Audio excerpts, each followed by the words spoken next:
Hello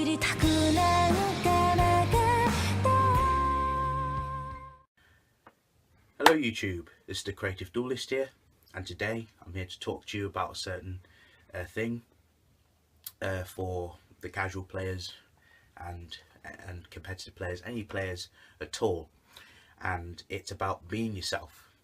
Being yourself in Yu-Gi-Oh is very important because me getting into Yu-Gi-Oh when I was 16, it was a very tough journey.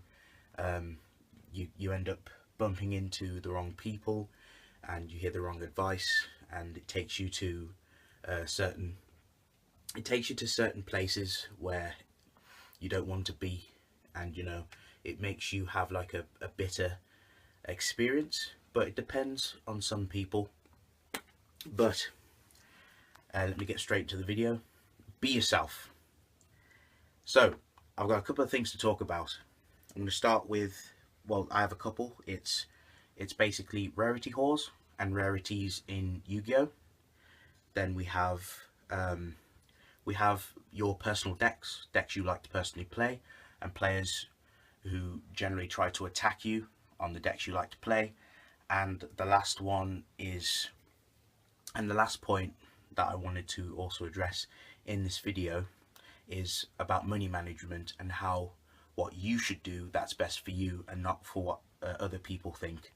And I'm not trying to say, oh, I'm not trying to say disregard what people say, but take advice from the friends and the people who help you out. But anyway, with that being said, let's get started.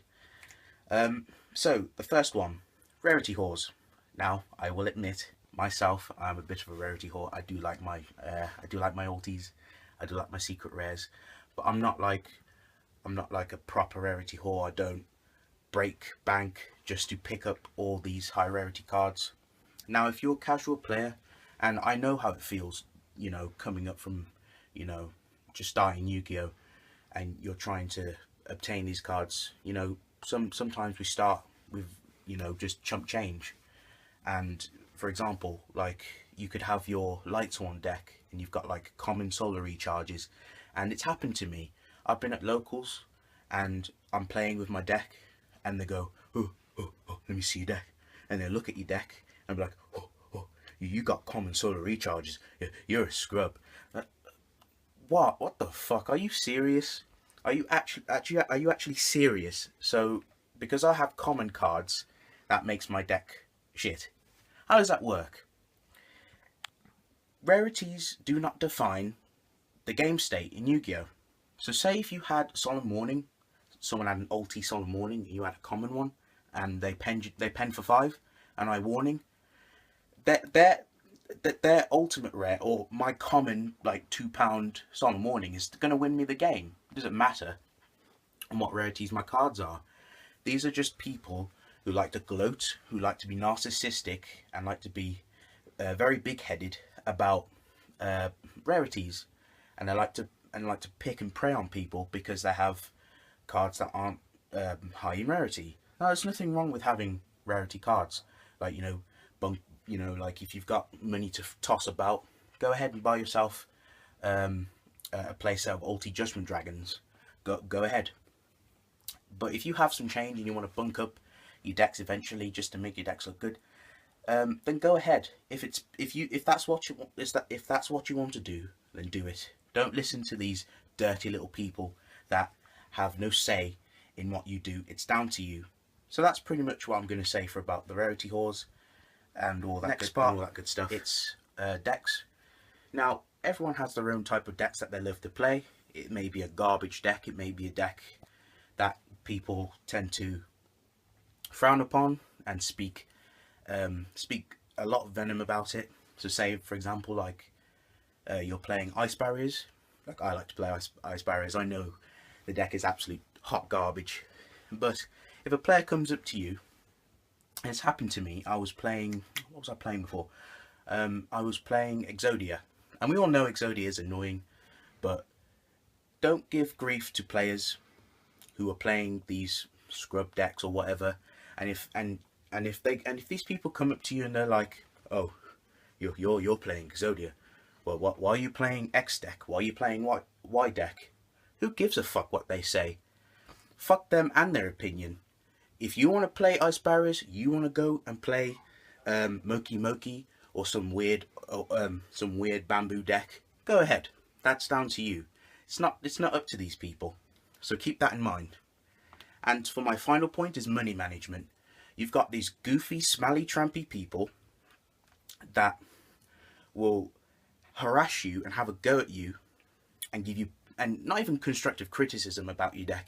They'll just straight up insult you and your deck. So say you wanted to go, so say for example you wanted to go to regionals or something, and and let's go back to Invasion of Vengeance, where secret rare D barriers were like 60 a piece, and you know, say like one of the a competitive player or whatever players come up to you and look at your deck and they're like, oh, you don't have D barriers. You need to break bank and buy D barriers. Fuck them and their opinion. Don't listen to them. These faggots aren't gonna break bread for you. They aren't. Are they gonna buy you these cards? They aren't gonna buy you anything. I know plenty of fools who would rather sacrifice paying bills, paying for their clothes, keeping light on their house, just to fork out buying, splashing £300 on a playset of secret rare whatevers like Ash Blossoms or whatever, and then we'll come up to you or whatever the same day asking you for money, and then when you refuse them, they want to call you broke. Like, that makes sense. Now, there's nothing wrong. I'm not trying to bash players for spending 300 odd pounds on on secret rare and high chase cards, because if you have the money, because I'd love to have these cards are amazing. If you've got the money and you've got the know-how and you are financially smart, and you know that if you're going to splash that much money into your cards, and you know you've got your priorities in check first, then that's fine. By all means, go ahead. Don't let some dumb fool try to coax you into spending so much money on cards you don't really need per se. If you can afford the cards, go ahead. If you cannot, find a cheaper alternative. A good player, people who give you a good player, a good friend who gives you good advice would go to you, hey man, I've noticed you don't have D barriers. I noticed you don't have X and Y. We're in Zodiac format. Don't worry, bro. I got a couple of side deck options. You could play Forbidden Apocrypha. That card shuts down Zodiacs. You can play Fossil Diners. You can play. You can side in the barrier statues. Go first if you go into game 2, or go first on your first successful die roll. Those are the type of players you need to confide in. The players that give you solid, good, constructive criticism and advice to help you improve your decks as well as improve you as a person. So that's going to clarify the video. Thank you guys for watching. Stay tuned for my next video. I'd like to thank also Brick City Life for allowing me to upload this guest video. I apologise if I didn't say my thank yous in the start of the video. I just wanted to get this off my chest. And make sure and remember this goes for all players. Make sure you do what's best for you and your money, and you need to look after yourself. Don't listen to what these fools tell you, because they're the ones who aren't going to break bread with you. They're going to be spending their money, sacrificing their bills, their clothes, their rent, just to buy these, and then end up having nothing in their pockets. So remember, stay creative and look after yourself. This is the Creative Duelist, signing off.